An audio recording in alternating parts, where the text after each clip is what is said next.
All right, good morning. This is a little weird. I have 1 student in class and 9 students online.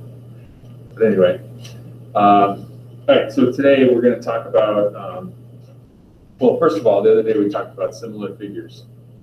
Any questions? Anybody have any questions about that? Okay. All right, so today we're going to talk about perimeter and area of similar figures.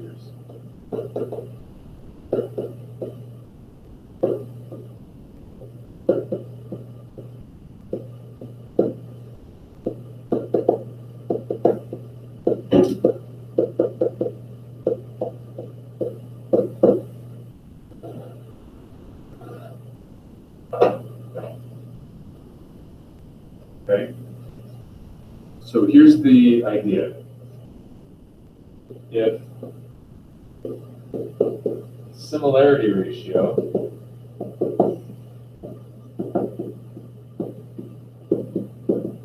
of 2 similar figures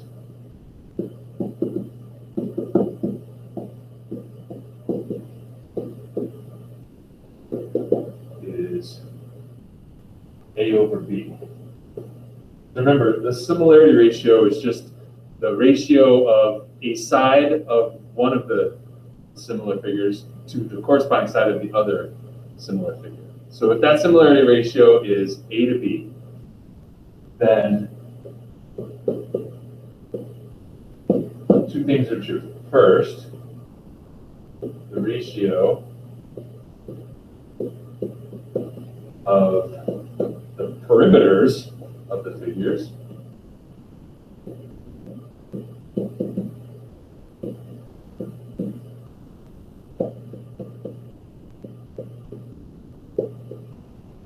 is also A to B.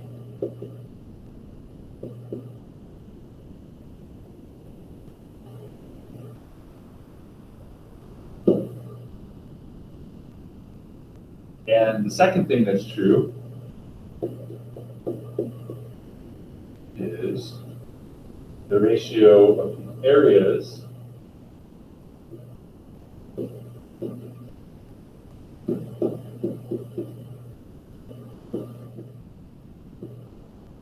of the figures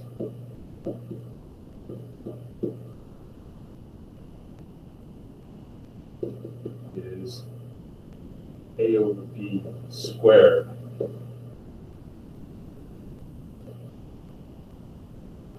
Or you could write this as A squared over B squared. Okay? So if the ratio of the sides, that's what the similarity ratio really is, it's the ratio of the sides. If the ratio of the sides is A to B, then the ratio of the perimeters is also A to B, and the ratio of the areas is A squared to B squared. Okay, so for example, suppose I have similar rectangles. So suppose you have 2 similar rectangles.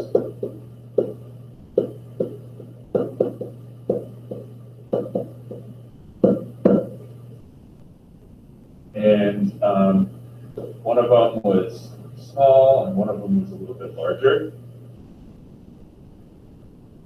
And let's suppose that I told you the lengths of 2 of their sides. Like this side has a length of 2, and this side has a length of 3, for example.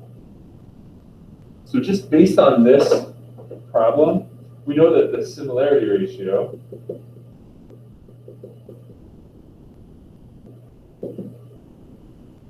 or in other words, the ratio of the sides,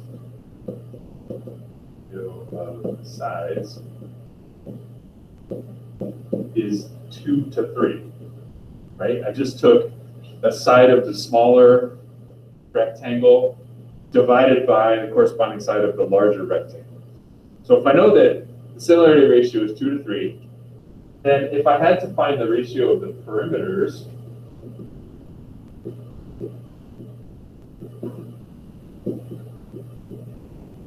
it would also be 2 to 3.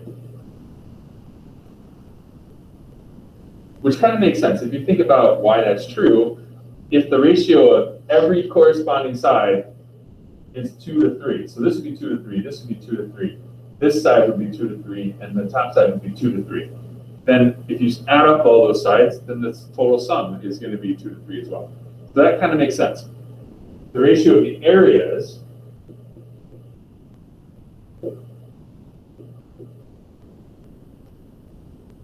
then would be 2 squared over 3 squared, or 4 to 9. Okay. So for example, if they told us that in the first rectangle, let's say the area was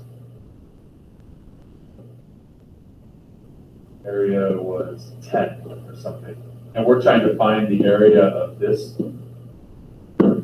smaller or larger rectangle, then all we would have to do is we would just have to say 4/9, which is the ratio of the areas, equals 10 to A, the area that we're looking for. Does that make sense? If the ratio of the sides is 2 to 3, then the ratio of the areas would be 4 to 9, and if we know one of them, we can find the other one just by setting up that proportion. And then you can just cross multiply. You could say, cross multiply this, you get 4A equals 90. So A would be 90 divided by 4, or 45 divided by 2. 45 divided by 2 would be 22.5. That would be the area of the larger rectangle. And it would be the same units. Like suppose this was like, everything was inches, and this would be like 10 square inches. Then these units for A that we found would be square inches as well.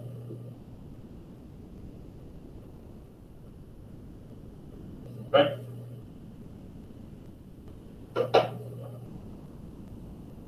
Let's do a couple more problems. Suppose you have something like this. Let's say you have 2 triangles. Two similar triangles. Remember, the symbol for similar is the little wavy line. So suppose you have 2 similar triangles, and let's say this is 10, and then a little bit smaller one, and this is 9.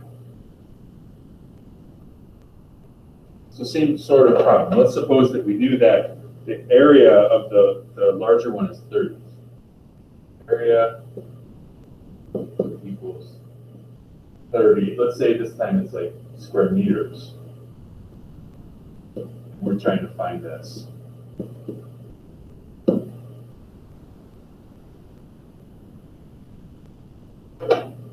So the way you would answer this is you would say the ratio of the sides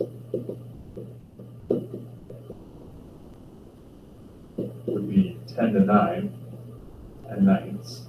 That's also the ratio of the perimeters.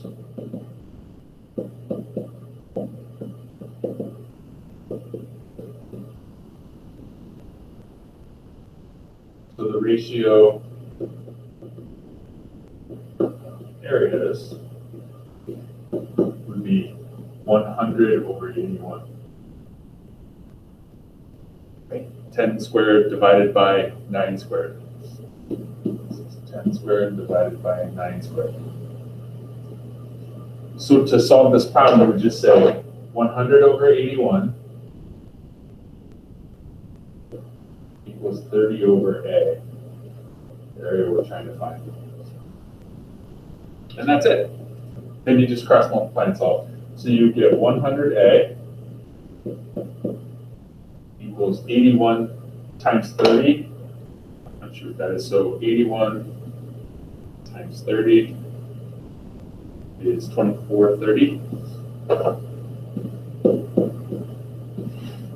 And then just divide everything by 100. So if you divide this by 100, you get 24.3. And it would be square meters as well.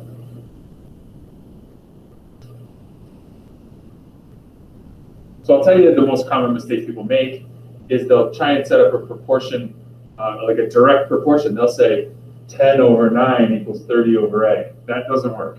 Okay, that's not the correct proportion. The correct proportion would be 100 over 81 equals 30 over A. Okay, so the ratio of the sides and the ratio of the areas are not equal. Okay, that's the bottom line. Let's just do one more problem. Suppose we have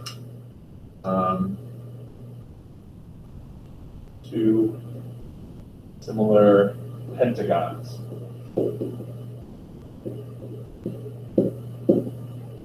Okay, a smaller one and a larger one.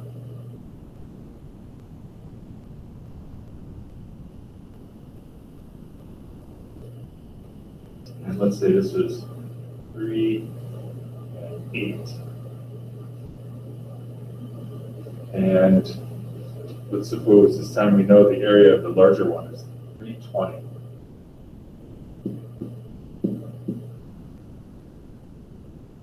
We're trying to find this area.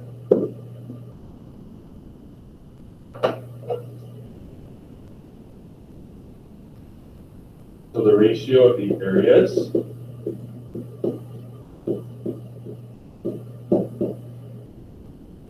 the ratio of the sides is 3/8, right? Get that just by dividing this side by that side.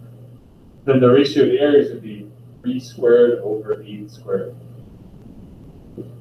or 9 64ths. So to solve for A, you would say 9 64ths equals A over 320.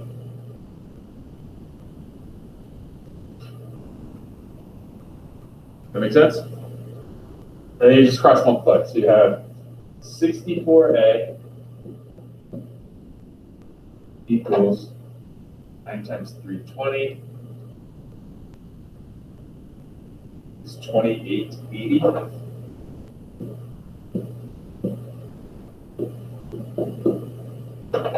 So you just divide 2880 by 64. It's 45.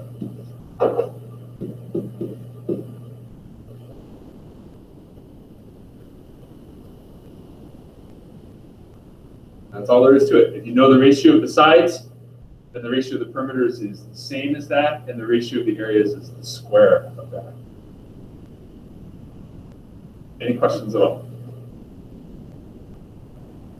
Okay, so the homework is on Delta Math, and it's just called, I think it's just called, perimeter and area of similar figures on Delta Math.